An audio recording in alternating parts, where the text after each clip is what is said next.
Hola, muy buenas noches, tardes a todas y todos. Muchas gracias por la presentación. Muchas gracias también por la invitación. En caso de que no me escuche o lo que sea, por favor me cuentan y lo vamos arreglando, ¿no?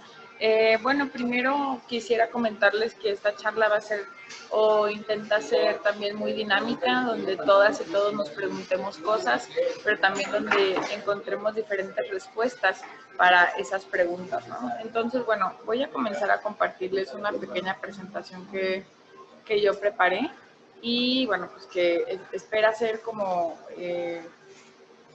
una parte que ejemplifique las cosas que voy a ir diciendo de manera verbal, ¿no? Entonces, bueno, primero el nombre del taller es Debate y Oratoria, Impactos Sociales y Educativos. Como bien ya nos mencionaban en la presentación, mi trabajo ha sido, o el primer acercamiento que tuve, evidentemente fue con el debate competitivo, pero después de eso, bueno, pues me di cuenta que al menos en México había muy pocas iniciativas que llevaran el debate a más lugares, ¿no? Algo que yo admiro mucho del circuito español es que casi todos los días hay un torneo, o así lo vemos nosotros. Cuando yo comienzo con esta parte de ahora dedicarme un poco más a la organización, en vez de hacerlo solamente a la competencia, es cuando me percato de que no había oportunidades, que esas oportunidades eran muy escasas, pero además que las que había eran demasiado costosas para las personas que estaban en escuelas públicas o en situaciones como muy específicas que no permitían la participación.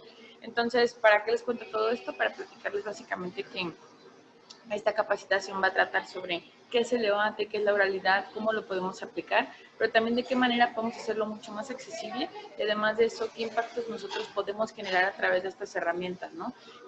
Quiero que todas y todos reflexionen sobre que lo que hacen es mucho más importante que solamente ganar una medalla, que si bien ya ganar esa medalla es importante, que si bien ya tener esos reconocimientos también es muy importante, bueno, pues es todavía más dimensionar lo que hacemos y poder potencializarlo, porque es una herramienta muy, muy poderosa. Entonces, bueno, primero, ¿qué es el debate, no? Decimos que el debate, como una definición genérica, es una discusión ordenada de ideas. Pero para nosotros en Ocasio y para Cristina también, el debate es mucho más que eso, es mucho más que una discusión ordenada de ideas. Es una serie de cuestiones que iremos viendo conforme la presentación avance. Pero para esto me gustaría también que ustedes me cuenten una definición simple o cuál es la definición más simple que ustedes habrían de generar y vayan anotando como la primera pregunta para ya en la última parte de la capacitación donde veamos esto más práctico, me pueden decir cuál es su definición de debate. Bueno, al ver que el debate era una discusión ordenada de ideas, en México, por ejemplo, se tiene una necesidad muy, muy urgente de mejorar incluso el debate público, el debate político, porque yo creo que los que conocen al presidente de nuestro país, bueno, pues hubo ahí un montón de falencias y hay un montón de falencias en su discurso, sin ni siquiera tener ningún tipo de ideología política, pero sí mencionando que hay carencia argumental en muchos sentidos. Además de eso, bueno, pues si ustedes pudieran presenciar o si ustedes quieren buscar un poquito de material sobre los debates presidenciales de las y los candidatos de hace 3 años, bueno, también se van a encontrar con material bastante lamentable y que incluso denigra un poco lo que los mexicanos y las mexicanas representamos, porque somos mucho más que eso, ¿no? En ese sentido, bueno, nosotros nos dimos cuenta que era muy importante enseñar qué era el debate, pero también cómo el debate podía impactar. Y como nosotras y nosotros somos debatientes, también tenemos que definir qué es de lo que se va a tratar el taller. En el momento en el que hablamos de dos herramientas como son la oralidad y el debate, también hablamos de los impactos. Y muchas veces en debate cuando construimos un caso decimos, es que yo voy a impactar de esta manera o yo voy a demostrarle a las personas cosas que los impactos de este argumento son mucho más potentes que los del contrario. Pero no todas las veces nos ponemos a cuestionarnos, pues, ¿qué diantres es un impacto, no? ¿O para qué sirve un impacto? O impactar de qué manera me va a servir en las otras cosas de la vida cotidiana. Entonces, bueno, un impacto también de manera muy genérica y muy simple puede ser una huella, un efecto que se produzca o una consecuencia de los efectos de algo que nosotros generemos. Es ahí donde yo le muestro a las personas juezas cuando debato qué huella va a dejar ese argumento, cómo es que ese argumento se construye de una mejor manera y es ahí cuando hablo de impactar. Entonces, de lo que yo les voy a hablar el día de hoy es de que el debate tiene muchas formas en las que se puede ejecutar, de que el debate puede ser muy diverso según la forma en la que nosotras y nosotros lo veamos, que el debate puede enseñarse, aprenderse y ejecutarse desde una edad muy temprana. Incluso nosotros ya lo hemos trabajado con niñas y niños de primaria, más o menos de entre 9 a 15 años, ¿no? Entonces eso ya hace que nos demos cuenta que es posible. Entonces lo que vamos a analizar hoy es todas esas formas en las que nosotros podemos potencializar las cosas que hacemos.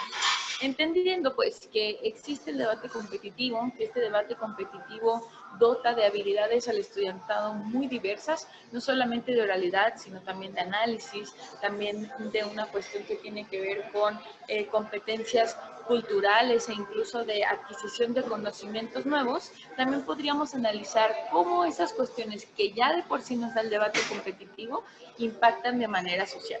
Cuando yo hago debates a conciencia, digamos, no solamente como por hacerlas o por requisito de clase, lo que sucede es que cuando yo leo, cuando yo analizo, cuando yo incluso hago una construcción de un caso, en una identificación de un problema, cuando estoy en un lugar en específico o cuando la emoción me marca una temporalidad y un lugar territorial, pues yo genero al menos, o se esperaría que yo sea mucho más consciente de lo que vive esa realidad. Por ejemplo, si el día de hoy nos pusieran a debatir qué pasó con el 28S, que en Europa ya ni siquiera es un día necesario porque ya hubo una conquista social, el 28S es el Día Internacional de Acción para despenalizar el aborto o para obtener un aborto legal, seguro y gratuito, pues imaginemos que la moción dijera si esas marchas o esas manifestaciones son legítimas para Latinoamérica, ¿no? Que es donde más se tiene. Bueno, pues ahí hablaríamos un poco sobre conciencia social, porque puede ser que nosotras y nosotros, que estamos en el continente europeo, no supiéramos que aquí sigue siendo una conquista, que aquí sigue siendo una lucha y que aun cuando en muchos países es ya configurado un derecho humano incluso, pues en este país no es así, ¿no? O en Latinoamérica no es así. Ahora bien, ¿de qué manera cuando yo hago los debates también hago un montón de propuestas? No sé si les ha pasado, ¿no? Está buenísimo escuchar que la educación va a cambiar el mundo, que todo lo que tiene que ver con la parte social se va a hacer a través de reformas legales y en realidad vemos que en la práctica no es de esa manera, ¿no? Evidentemente suena súper bien, sí, la educación evidentemente yo también creo que cambia muchas cosas, pero aquí habría que analizar cómo vamos a aplicar eso, qué parte de la educación, en qué medida, en qué ámbito específico eso va a ocurrir. Y es ahí donde nos damos cuenta que muchas veces hacemos propuestas como de manera muy deliberada porque no nos tomamos el tiempo de analizarlo. Y es ahí donde entra mi impacto número 2 para como ejemplificarlo con debate, y es que la participación ciudadana de nosotras las personas que debatimos es de suma relevancia, porque nosotros ya pudimos haber tenido con anterioridad un análisis del contexto, un análisis de lo que ocurre, y eso pues evidentemente debería generarnos una conciencia social mucho más específica. De ahí entonces es que la participación ciudadana que nosotros generamos puede ser muy diversa a través de los mecanismos de participación ciudadana, valga la redundancia, pero también puede ser a través de la sociedad civil o incluso en el cambio simplemente de la escuela en la que yo me encuentre, ¿no? Eso ya es participación ciudadana, eso ya cambia el status quo y eso hace que yo poquito a poquito las cosas que voy proponiendo en debate también se puedan llevar a la realidad o a nuestro entorno más cercano, ¿no? Y pues el tercero, evidentemente, es los cambios positivos de los entornos. ¿En qué medida yo como persona debatiente estoy generando verdaderos cambios? ¿En qué sentido? Bueno, a ver, si yo hablo de tolerancia, si yo hablo de respeto en los debates y digo que es de suma importancia no discriminar, que es de suma importancia poder integrar a la sociedad, como alejar a las personas del círculo, pero entonces lo que hago cuando salgo de ese debate es hacer eso, ¿no? Discriminar, no ser positivo con la inclusión de las personas con sus diferentes características. Entonces, en realidad, yo debatí muy bien, ¿sí? Puede que haya ganado, sí, pero puede que no haya generado este cambio positivo en mi entorno. Y esos cambios positivos son muy pequeños, pero también muy significativos. En la medida en la que yo voy generando que esas ideas que son revolucionarias y que esas ideas que son tan necesarias realmente se ejecuten, entonces desde ese momento yo estoy generando un cambio positivo en mi entorno. Puede ser mi entorno como personal específico, o puede ser mi entorno personal educativo, o puede ser mi entorno profesional, etcétera. Entonces eso es bastante bueno. En ese sentido, pues, Tenemos conciencia social, participación ciudadana y cambios positivos en los entornos. Estos impactos, bueno, son porque el debate va mucho más allá de la competencia y de por sí la competencia ya genera ese tipo de cambios. Ahora les voy a platicar un poquito de una iniciativa que tenemos en Ocasio que ha sido, pues, muy interesante, ¿no? El debate social, o como nosotros hemos dividido nuestras asociaciones en educativa, competitiva y social o filantrópica, ¿no? En ese sentido, hicimos dos programas, uno que se llama Debate de Barrio y otro que se llama Debate Integra. ¿Por qué nacen? Bueno, por este tema que yo les comentaba, en el que en debate habíamos escuchado un montón de propuestas nuevas y muy buenas, ¿no? Y súper innovadoras, pero que al final en realidad no habían constituido cambios sociales reales. Es ahí donde nace la necesidad de hacer que un poquito de esas propuestas se llevara a cabo en los entornos sociales inmediatos. En ese sentido, el programa inicia porque uno de mis estudiantes propuso que se iba a acabar un problema de migración que existe aquí en Guadalajara, que es su casa cuando gusten visitarnos. La tierra, Jalisco es la tierra del tequila y del mariachi, entonces lo mejor de México. Este estudiante decía que íbamos a eliminar un problema que había de un asentamiento ilegal de inmigrantes en un espacio que se encuentra en una zona muy concurrida de la ciudad, y él decía que pues se iba a poder resolver si nosotros hacíamos como un asilo muy grande y esas personas pueden dormir en ese asilo, ¿no? Y ya, nada, o sea, ganó el debate, nadie le refutó eso, nadie le dijo que eso, para empezar, con qué dinero lo iba a hacer, ¿no? ¿Quién lo iba a hacer? Si el Estado, si él, si las personas físicas o las personas morales, etcétera. Entonces salimos del debate y yo veía que él estaba súper orgulloso de su propuesta y que estaba súper orgulloso de lo que había hecho en el debate. Y yo decía, claro, está súper, pero esas argumentaciones, ¿en qué nos van a generar o qué cambios van a hacer, ¿no? Entonces, saliendo del debate, yo le preguntaba, oye, Jonathan, ¿y quién pagaría ese asilo, no?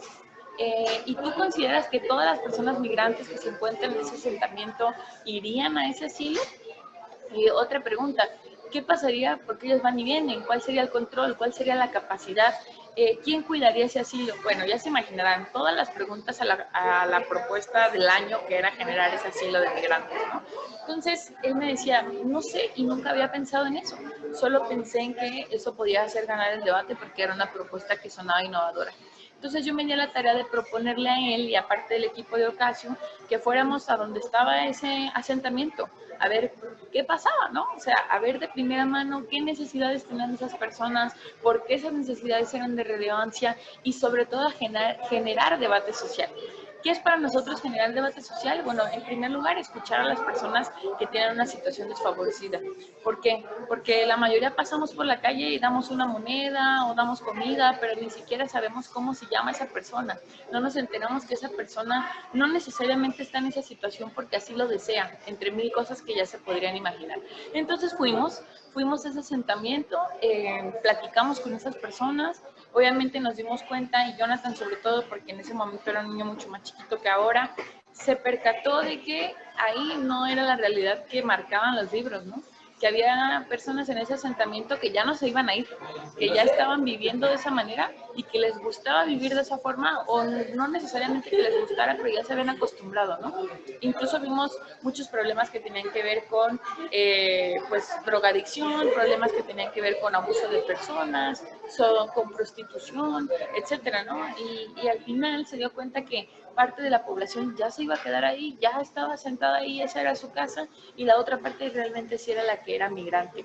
Pero de esas personas migrantes, muchas, incluso se hizo una encuesta que les preguntábamos que si tuvieran un lugar donde dormir, sí irían, y muchos respondían que no, porque en realidad estar en ese espacio les permitía subirse a la Bestia, que es un tren que recorre gran parte del país y que es donde ellos viajan de Centroamérica hacia México con el objetivo de llegar a Estados Unidos, ¿no?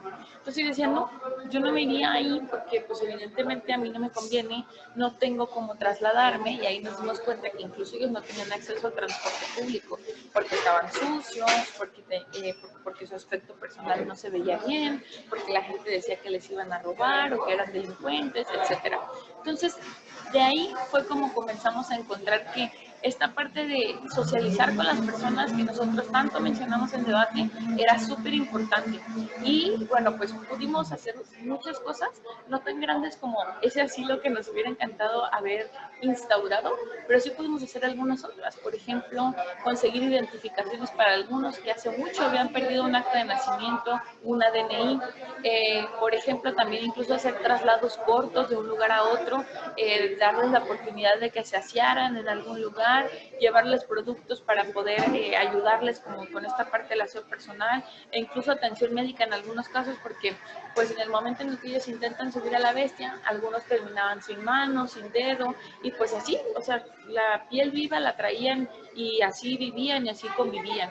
En ese sentido, bueno, lo que les quiero decir con esto es que el primer punto que pongo en la diapositiva, que es el debate callejero, es que se puede hacer grandes cambios y nosotros sí creemos que el debate cambia la vida, porque incluso con esas personas también había que debatir cuál podría ser su mejor situación, por qué razón estaban ahí, cómo es que no pudieron como eliminar esta brecha para no tener que encontrarse en esa situación, etcétera. Bueno, el segundo programa que también nosotros estamos ejecutando hasta el día de hoy se llama Debate de Barrio. Debate de Barrio trata sobre las colonias que son una foco rojo o que tienen situaciones de violencia específicas. Hay que se debate, bueno, pues cuáles son las soluciones, ¿no? La mayor parte de la población que vive en esos lugares lo que dice es que el Estado le debe todo, ¿no? O que el Estado se tiene que hacer cargo. Entonces lo que ocurre generalmente, no en todos los casos, no podemos generalizar, es que el Estado hace un parque nuevo, instaura absolutamente todo lo necesario y al final del día, al siguiente día, valga la redundancia, amanece grafiteado. O el Estado habilita una zona verde y ahí es donde se conjuntan las personas que se drogan o toman cualquier tipo de este tipo de sustancias y al final es un espacio que ya no puede ser para las y los niños, ¿no? En ese sentido, lo que quisimos hacer con Debate de Barrio es ser conductores para poder ayudarle a esas comunidades a mejorar su situación de alguna manera. Y no se imaginan qué interesante es que las personas en la calle no tienen ni idea de cómo se configura el Estado.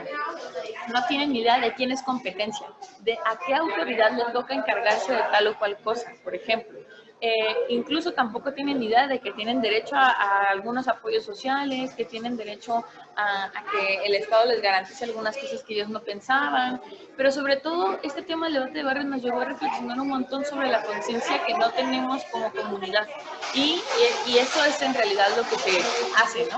Evidentemente no es debate académico, no es que haya un modelo que ellos deban de seguir o un tema como que ejecutar, pero obviamente sí, muchas cosas del debate entran ahí, en esas discusiones. ¿Por qué? Bueno, porque hay un tiempo específico para que ellos puedan hablar cada uno, porque también hay especificaciones que tienen que ver con el respeto a las demás personas, a la ideología, a lo que los otros piensan, etcétera. Y bueno, el tercero es el debate en esos núcleos pequeños. En primer lugar, también nosotros nos dimos cuenta que la gente en México le tiene mucho miedo a discutir, que las personas en Latinoamérica tienen mucho miedo a platicar, incluso cuando se habla de debate nos dicen, híjole, es que yo no tengo ganas de pelearme, porque, pues no, pelearse para qué, ¿no? Entonces, ha sido todo un tema también en esos debates en el núcleo social, que es como, a ver, espéreme, debatir no significa pelear, justo lo contrario, debatir significa que yo debo ser capaz de argumentar mis ideas y que yo debo respetar las ideas del otro, ¿no? Entonces, eso que ponemos ahí como debate en núcleos pequeños, nos referimos a poder hacer que las familias dejen de tener miedo de discutir de forma ordenada, ¿no? Y eso les va a dar mucha posibilidad de generar cambios pues muy buenos. Incluso a nosotros nos ha pasado que llegamos a alguna escuela o a algún lugar y les decimos, no, pues nosotros vamos a ser los profesores de debate y les vamos a enseñar esto, aquello. Y la pregunta nunca es de qué manera lo van a ejecutar, tiene valor curricular. No, no, la pregunta de las personas o de los padres de familia es, híjole, ¿y se va a volver pues muy bravo, maestra? Se va a volver como muy enojón y me va a refutar todo, entonces mejor no. No, al contrario, pues no va a pasar eso, ¿no? Y bueno, les hemos podido comprobar que no pasa nada, que al contrario, que la persona se vuelve mucho más capaz de discutir, que la persona o el estudiante en cuestión se vuelve mucho más capaz de poder dialogar de manera ordenada y que no necesariamente el debate es pelea, no necesariamente el debate debe ser personal. Y creo que eso es algo muy importante que ustedes deben de siempre tomar en cuenta para sus debates competitivos. Ningún debate es personal, lo que se debate son ideas, no personas. Las características de las personas no son relevantes, pero además las faltas de respeto no son necesarias, porque si lo que queremos es generar un mundo más tolerante y respetuoso, pues imaginemos de qué manera estamos abordando algo si hacemos que sus debates en realidad se conviertan en peleas y no en discusiones ordenadas de ideas. Bueno, los impactos que tiene, hablando de la parte educativa o de la parte más académica, pues en primero, pues obviamente ganar trofeos y medallas, ganar reconocimientos, poder incluso tener acceso, acá también pasa acceso a alguna beca gracias a lo que he ganado, a los debates en los que yo he estado, pero también más allá de eso, tenemos aprender sobre diversos temas, una cultura general mucho más amplia de diferentes cosas que a veces uno ni siquiera se podría imaginar que iba a debatir, ¿no? A mí me pasa, por ejemplo, que no me gusta el fútbol y que los deportes no crean que soy muy fan de, por ejemplo, los Juegos Olímpicos y bla, bla, ¿no? Pero debate me obligó a aprender cosas que yo no tenía idea. Me acuerdo que en 2015, cuando yo fue la última vez que competí en el CEMUDI, debatía con mi compañero, nos tocó algo que tenía que ver sobre pornografía. Y no se imaginan el shock que me dio porque mi compañero era un expertazo en eso. O sea, yo estaba espantada, pero me di cuenta que necesitaba expandir mi conocimiento a muchas cosas y muy diversas. En ese sentido también, bueno, pues saber comunicarte, pero más importante saber cómo argumentar esa comunicación y evidentemente generar nuevos conocimientos. Y aquí sí quiero hacer mucho énfasis porque el hecho de adquirir información no necesariamente significa que yo esté adquiriendo conocimiento. La información debe haber sido procesada, entendida y entonces posteriormente ya podríamos entenderla ya como un conocimiento nuevo. Entonces sí los invito mucho a que este espacio que ustedes tienen tan valioso haga que ustedes generen nuevos conocimientos para ustedes mismas y mismos y no necesariamente que solamente tengan información. Y bueno, para hacer todo esto del debate, para hacer todo esto de la argumentación, evidentemente necesitamos saber comunicarlo, ¿no? A menos de que hiciéramos debates escritos, que en algún momento lo intentamos, pero la gente se aburrió tanto que dijo, chao, o sea, tener debates escritos es muy aburrido. Entonces, bueno, quedamos que el debate iba a ser oral, pero en eso también nos dimos cuenta que en general las personas tienen muy pocas habilidades, o dejen ustedes las habilidades, más bien herramientas. En la escuela no nos han enseñado la forma correcta, ni siquiera de exponer, ¿no? A mí me sigue tocando con alumnos universitarios y de preparatoria que las exposiciones son una diapositiva con 500,000 palabras y se lee todo el rato leyendo una exposición. Y pues evidentemente hay maestras y maestros que eso lo pasan por alto. Yo no soy una de ellas, mis alumnas se los podrán contar, pero sí creo que es muy importante que abordemos también el tema de la oralidad y su incidencia en el debate. Y yo creo que la oralidad es el primer paso para poder llegar a la argumentación y a la buena estructuración de las ideas. En ese sentido, bueno, nosotros también hicimos una definición genérica y es que, pues, la oratoria es el arte de hablar en público, ¿no? En ese sentido, si bien hay varios formatos de debate, como el parlamentario británico, que no toman en cuenta en su evaluación la manera en la que yo hablo, hay algunos otros que sí la toman en cuenta. Por ejemplo, con los escolares, el formato mundial de debate escolar, pues ahí sí hay una ponderación en cuanto al estilo y la forma en la que yo me comunico. Incluso, por ejemplo, en el debate académico también lo hay, y hay muchos otros formatos que sí evalúan esta parte de la oralidad, y por eso lo vamos a tocar el día de hoy. Bueno, pues en primer lugar, si la oratoria es el arte de hablar, digamos que no necesariamente debe ser en público, esto nos va a servir de manera personal, que está abajo, profesional y académica. ¿Por qué en la parte personal? Bueno, porque en la medida en la que yo puedo comunicar mejor mis ideas, voy a tener mejores relaciones humanas. Yo creo que a todas y a todos nos ha pasado que un día decimos, es que yo entendí, que tú entendiste, que entendiste tal cosa, ¿no? Ah, no, es que yo había entendido es que tú entendiste otra cosa. Y es ahí donde se generan los problemas de comunicación en general, o sea, pero problemas súper complejos que muchas veces no tienen un destino distinto, ¿no? Problemas, por ejemplo, incluso de pareja, problemas familiares, porque yo entendí que tú habías dicho tal cosa, o yo entendí que tú entendiste tal cosa, ¿no? Y ahí también entra el arte de hablar en público, porque no es lo mismo que yo diga una cosa con una entonación que con otra, ¿no? Por ejemplo, ay, mi hijo, qué listo eres, ay, mi hijo, qué listo eres, ¿no? En uno le estás diciendo que es tonto y en el otro sí le estás diciendo que es listo. Entonces la entonación es lo que cambia el sentido de esa comunicación. En esa medida, en la parte personal es en lo que nos va a ayudar poder comunicarnos de la forma correcta. En la parte académica, bueno, lo que les decía, ¿no? Hay incluso personas que son doctoras o personas que ya tienen una maestría o un magíster y siguen haciendo presentaciones así como que con 50 años de texto y pues aburriendo un montón a la audiencia, que eso también ya es imperdonable en este siglo XXI. O sea, todavía hay personas que dan exposiciones o que son profesoras y profesores que hacen cosas así como, pues, ¿no? Todo el rato la clase aburridísima, con la misma entonación, incluso las personas sentadas en el mismo lugar. Yo creo que, por ejemplo, a mí lo que más me cuesta de esta parte de la virtualidad es que tengo que estar en el mismo lugar. A mí me gusta interactuar con las personas, a mí me gusta ver cuál es su reacción, a mí me gusta mucho sentir las vibraciones de cada una y uno. Entonces, en ese sentido, pues en el académico nos va a ayudar un montón, en las exposiciones escolares que tengamos, nos va a ayudar incluso a la defensa de alguna tesis que en algún momento tengamos que defender, nos va a ayudar también incluso a la presentación de proyectos, etcétera. Y vamos a pasar a la parte profesional, en donde evidentemente tomar acuerdos es muy relevante, incluso poder ser parte de una vacante que está abierta para que me den un empleo, como yo convenzo a la persona de que eso es importante. Y también las presentaciones y la calidad que yo hago de esas presentaciones va a impactar un montón a la manera en la que yo profesionalmente me desempeño en algún momento. En ese sentido, bueno, si la oralidad nos sirve para todo esto, imaginemos que esa es la parte 1 y la parte 2 es la forma en la que yo estructuro esas ideas que voy a decirle a la tercera persona, ya sea un panel de jurado, ya sea un jefe, ya sea una sociedad, etc. Entonces, ¿qué idea es la que nosotros preponderamos mayormente en ocasión? La primera es aprender absolutamente todo lo que puedan. No se queden solamente con lo que les dice el profesor o la profesora. Busquen más información. Busquen más información no solamente de técnicas de debate, de cultura en general. Siempre quieren aprender algo nuevo. Acuéstense todos los días pensando, hoy qué aprendí, ¿no? Eso es muy importante porque los días los tenemos contados, ¿no? En algún momento el destino, si es que creen en eso, nos va a decir, híjole, los días ya se terminaron, ¿no? Nosotros lo hacemos también así.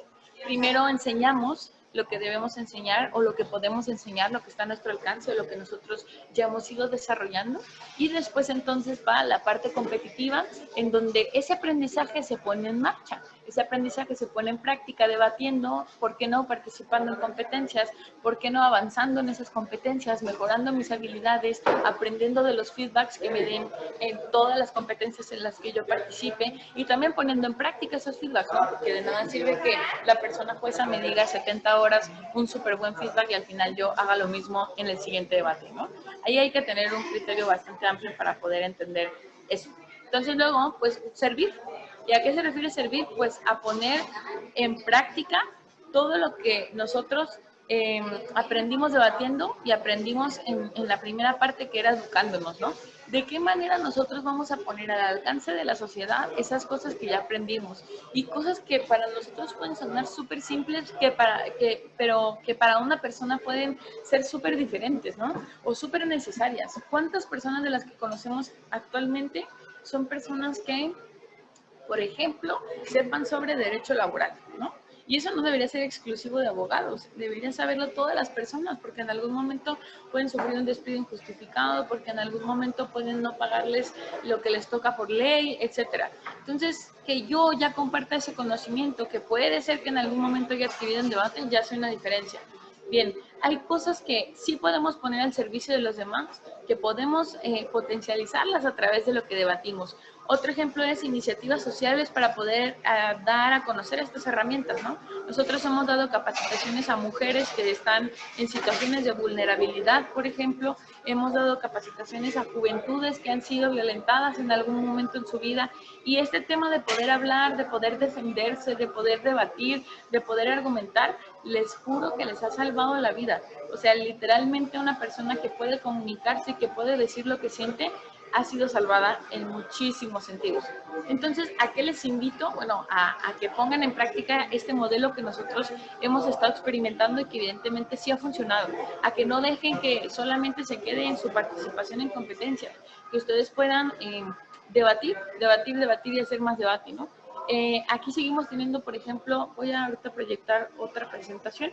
Aquí tenemos todavía una desigualdad súper grande en lo que tiene que ver con la participación entre mujeres y hombres, ¿no? Si hacemos una ponderación, tenemos aproximadamente 70% de participación masculina y 30% de participación femenina. Imagínense el nivel de desigualdad que existe, ¿no? Entonces, ustedes como aula de debate, ustedes como club de debate también pueden ir midiendo cuáles son las problemáticas que existen dentro de su entorno inmediato.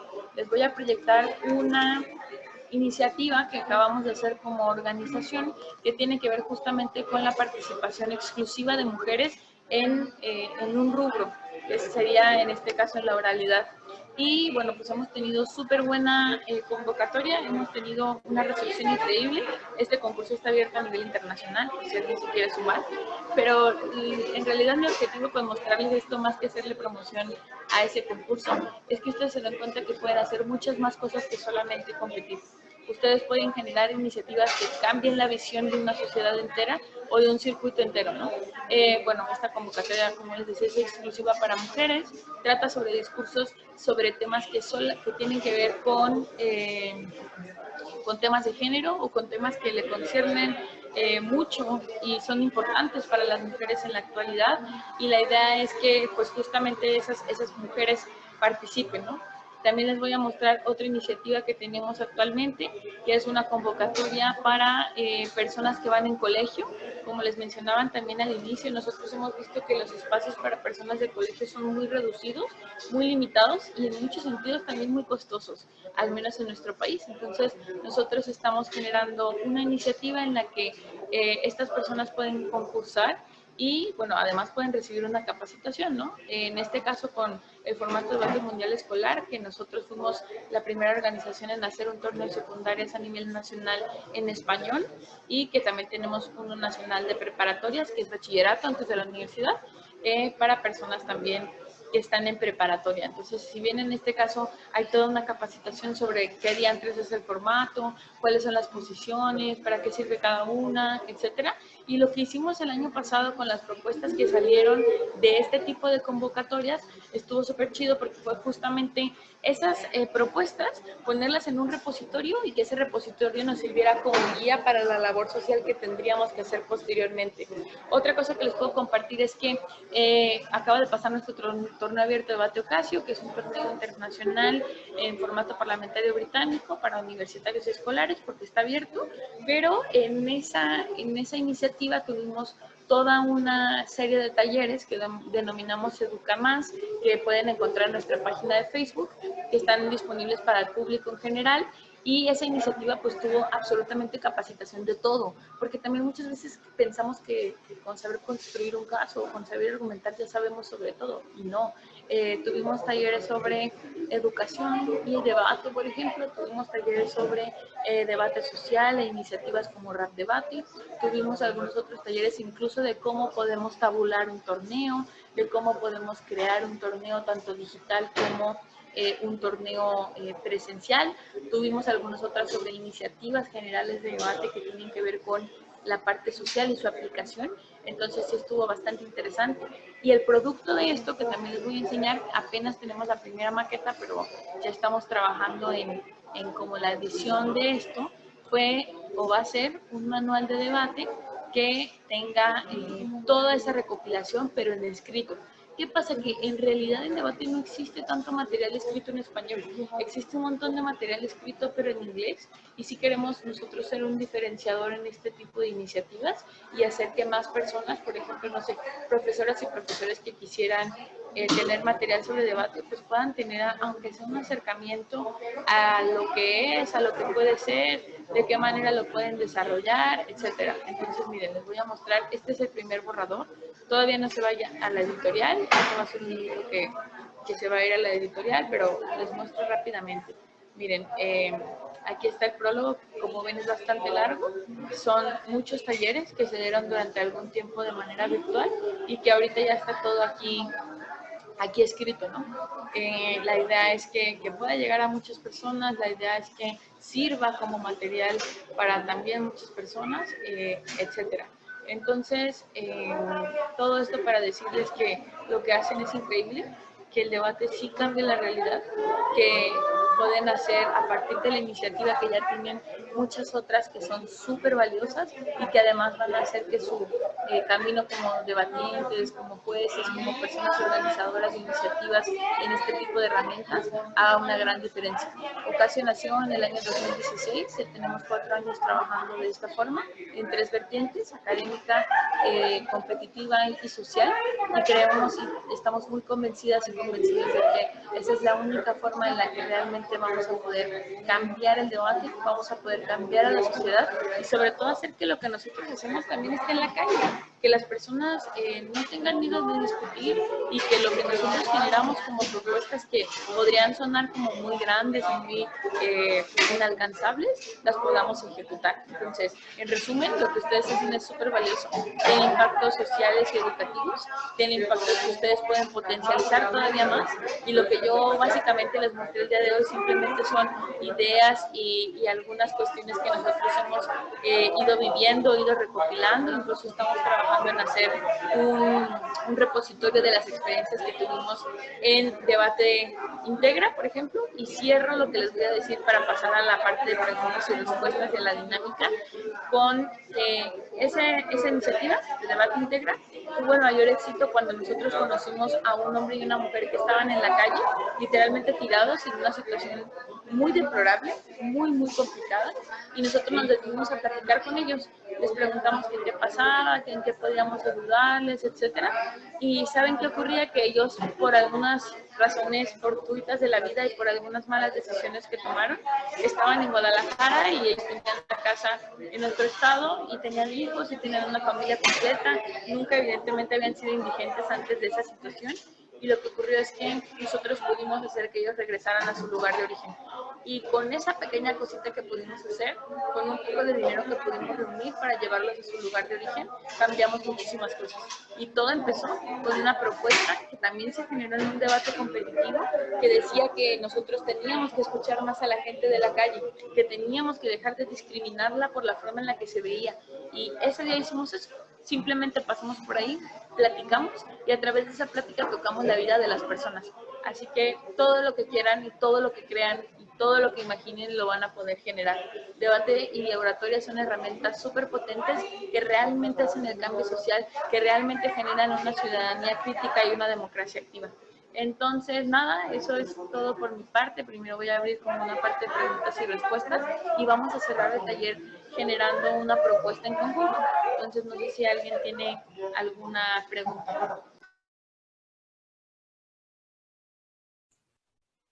Yo tendría una pregunta que hacer, Cristina, porque has hablado mucho de las propuestas de esa iniciativa ciudadana, de cómo lo gestionáis vosotros, muchos desde el ámbito pues, de las personas que están metidas dentro del debate. ¿Habéis notado mucho choque con las instituciones? No sé si habéis intentado hacer proyectos con, por ejemplo, la alcaldía, con las autoridades locales y qué choque habéis tenido con ellos, cómo ha sido esa relación, cómo han sido esos primeros pasos a lo mejor o cómo es la relación actualmente. Sí, mira, hicimos incluso un torneo de debate, un torneo estatal de debate universitario después de que varias instituciones públicas conocieran nuestro trabajo. Y bueno, hicimos un torneo estatal con muchos equipos universitarios, nos fue bastante bien, lo hicimos con un modelo que nosotros inventamos y posterior a ello fue que nosotros solicitamos este apoyo en el tema del debate social o el debate de barrio y la verdad es que al principio sí es complicado, ¿no? Porque además son esquemas que en realidad ya existen, ¿no? Tampoco es que nosotros hayamos encontrado la punta del iceberg ni que hayamos encontrado la solución del mundo, simplemente es que lo ejecutamos, ¿no? Entonces, sí, al principio hubo una resistencia bastante notoria, porque pues evidentemente era como, ay, pero pues los círculos ciudadanos ya existen. Pues sí, pero hay que hacer que funcionen, ¿no? O, las clases sobre democracia ya existen. Pues sí, pero hay que hacer que la gente realmente aprenda, porque le dan en la primaria, en la secundaria, clases sobre los 3 poderes de la Unión y pensamos que ya con eso la gente sabe a dónde tiene que ir, ¿no? Entonces sí, al principio resistencia, pero justamente esta parte de dialogar y ver los resultados fue lo que hizo que hubiera apoyo. Incluso autoridades ya nos han acompañado, por ejemplo, a debate de barrio, a platicar en las colonias, que son representantes de esa colonia, como con el objetivo de colaborar de manera más rápida o de hacer llegar la voz de esas personas. Porque al final del día, aunque hay muchas personas que son representantes, ¿no? Pues se pierde un poco ese objetivo. Se pierde también en las actividades generales que se van teniendo día a día o en las actividades de escritorio, que evidentemente son necesarias, pero que al final, pues, si analizamos toda esa parte social desde el escritorio, nunca vamos a tener resultados, porque en realidad no sabemos qué es lo que realmente está pasando en la calle, no sabemos qué es lo que pasa en esas personas. Las únicas que lo saben son las que están ahí, en el ojo del huracán, en el momento de tensión, etcétera. No sé si alguien tiene alguna otra pregunta.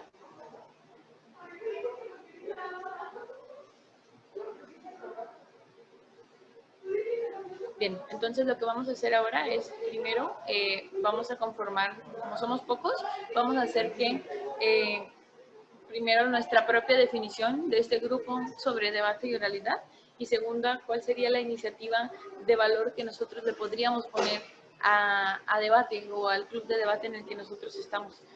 Paulina, no sé si me pudieras ayudar con tu definición sobre debate y oralidad. Creo que Paulina se fue. Bueno, Alejandro, si estás por acá.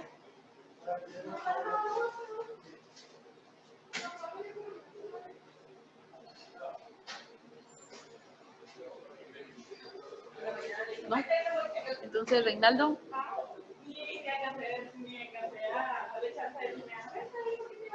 Sí se me escucha, ¿cierto? Sí, sí se escucha. No sé si lo mismo no tienen acceso a micro o algo por el estilo, no lo sé. Súper, no pasa nada. Entonces, explico más o menos de qué trata esa dinámica y que ustedes también pueden emular en sus espacios de debate.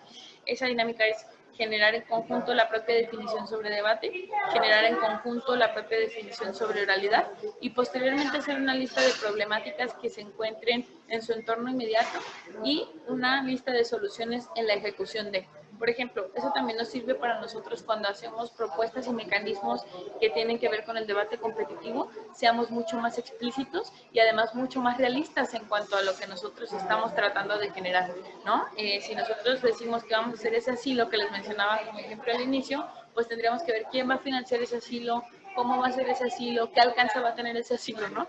Si las personas quieren ir a él, cómo vamos a acceder a las personas. Entonces, eso nos sirve ya de por sí para poder hacer una mejor construcción de casos, una mejor construcción de mecanismos, pero además de eso, una mejor conciencia social que nos va a dar el debate competitivo y académico, ¿no?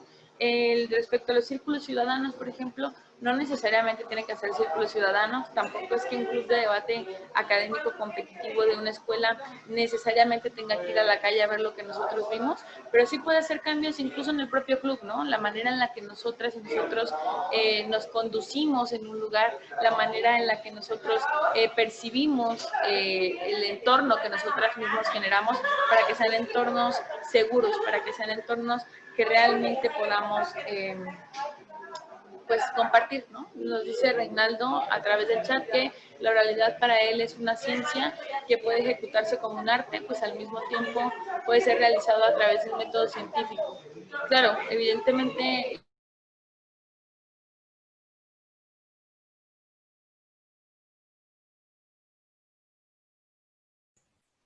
No sé si se ha congelado para todos, pero se te ha dejado de escuchar, Cristina.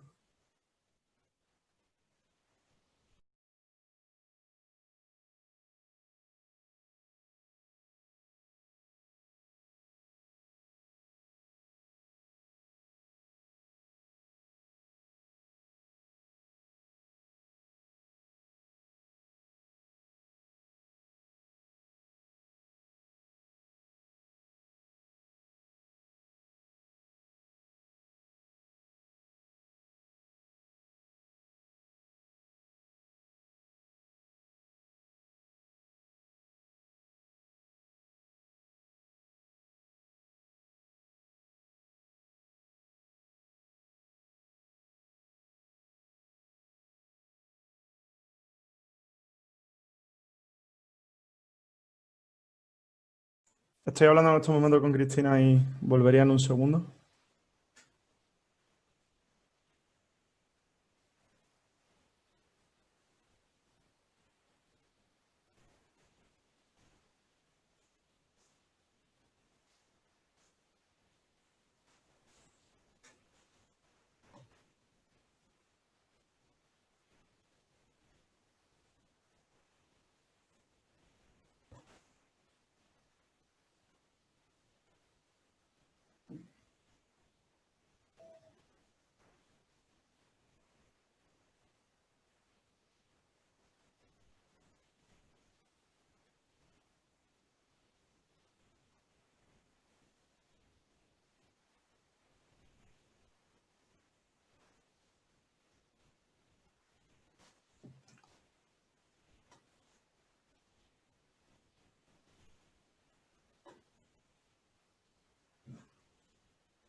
¿Listo? Ah, ¿Sí se me escucha?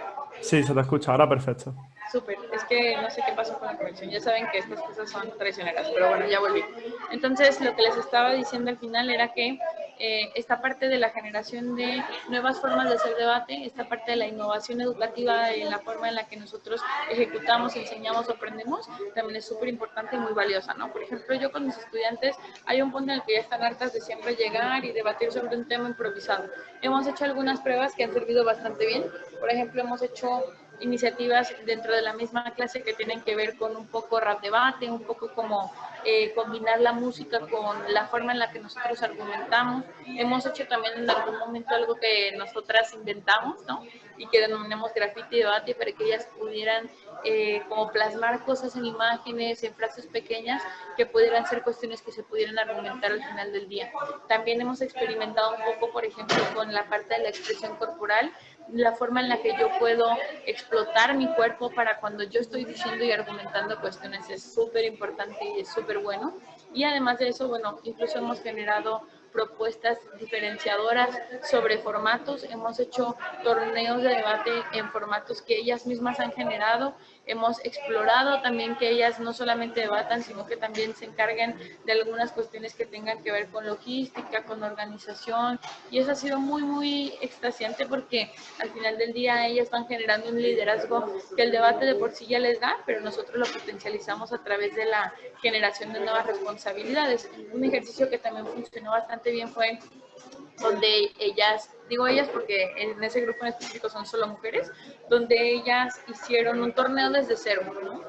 Organizaron un mini torneo interno solamente con las que eran en la clase y ya se vieron como la responsabilidad que tenían al generar este tipo de iniciativas. Entonces también se dieron cuenta de que su situación debatiendo o que debatir era de lo más cómodo cuando ya había un montón de personas detrás encargándose de iniciativas muy importantes.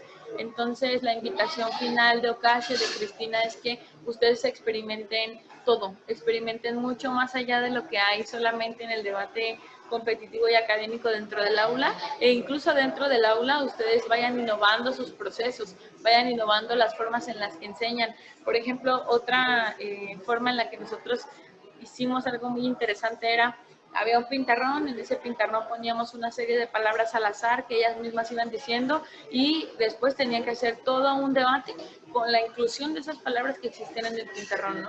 Esos ejercicios de improvisación al final uno improvisa todos los días en la vida cotidiana, ¿no? O sea, uno debe improvisar, saber tener una opción A, opción B y opción C. Entonces, espero que este taller les haya sido de utilidad, que les haya servido para algo, ver como un panorama diferente de la forma en la que se puede hacer debate y además de la forma en la que se pueden aplicar los conocimientos que nosotros hayamos podido generar dentro de estas herramientas que son tan importantes, tan potentes, pero que no muchas veces potencializamos de manera tan a fondo de la manera en la que lo podríamos hacer. Entonces, antes de cerrar, quiero volver a reiterar si alguien tiene alguna pregunta y si no, pues sería todo por el día de hoy.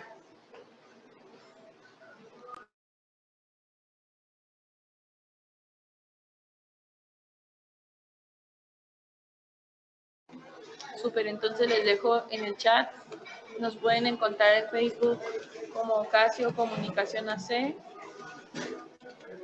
También algunas cosas que hacemos en Instagram. Nos pueden encontrar como Casio-comunicación. Y bueno, a mí me pueden encontrar como Cristina Carrasco en Facebook. Nosotros siempre estamos dispuestos a colaborar, a generar nuevas iniciativas, que esas iniciativas lleguen a más personas, sobre todo a las personas que normalmente no llegan, ¿no? Y pues nada, invitarles a que continúen trabajando, que se continúen preparando, a que participen en todo lo que puedan y a que aprovechen un montón a los grandes profesores que tienen en su club y a toda la trayectoria y avance que ya han tenido durante este tiempo. Entonces, les aseguro que estos impactos que ustedes van a dejar, no solamente en su vida, sino en la de su entorno inmediato, van a ser súper chidos. Muchísimas gracias. Muchísimas gracias a ti, Cristina, por todo y por todas las enseñanzas y por mostrarnos todos esos proyectos que estáis llevando en Guadalajara, que ahora tengo muchas más ganas de visitar Guadalajara de las que ya tenía, o sea que muchas gracias. Claro, cuando quieran. Guadalajara es su casa, Ocasio es su casa. Cada año nosotros hacemos nuestro torneo internacional en un municipio diferente. Este año iba a ser en Chapala, que es el lago más grande de Latinoamérica. No se pudo por la pandemia, pero el próximo año también les tenemos ahí una sorpresita para que además de conocer Guadalajara, conozcan un poquito más de la tierra del mariachi y el tequila. Nos vemos muy pronto y les agradezco mucho por haberme invitado a este taller.